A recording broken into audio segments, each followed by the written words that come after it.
In the story, The Snows of Kilimanjaro, written by Ernest Hemingway, Hemingway uses symbols found throughout the setting to create a motif comparing the plains of the African safari to the snow-covered peaks of Mount Kilimanjaro.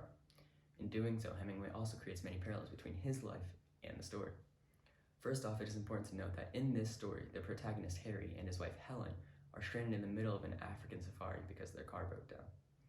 Also important is the fact that Harry is wounded and is suffering from gangrene, which is when the tissue starts to die due to an infectious disease caused by lack of blood flow.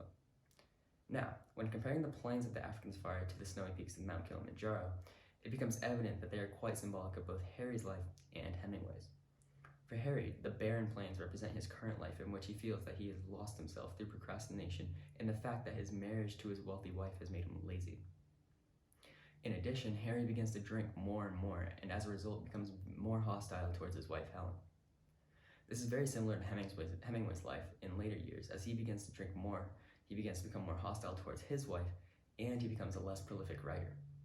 However, on the other hand, the snowy peaks of Mount Kilimanjaro represent this time in both Harry and Hemingway's life in which they both felt more fulfilled. The mountain brings them back to when they were living more humbly, were actually consistently writing, and they felt that their lives were more fulfilling. Erica Akrent, a writer from Considerable.com, put it this way: the escapist reminisce. Instead of a tendency to dwell on the negative, there's a focus on the good old days and how wonderful they were in comparison to the present. It is generally unhealthy as it usually represents someone who has given up on the present and the future. Overall, the comparison of the current setting in the book, the African plains, to the desired setting of Mount Kilimanjaro demonstrates that the protagonist Harry is not content with his current life and is dwelling on the past, similar to how Hemingway felt in his own life.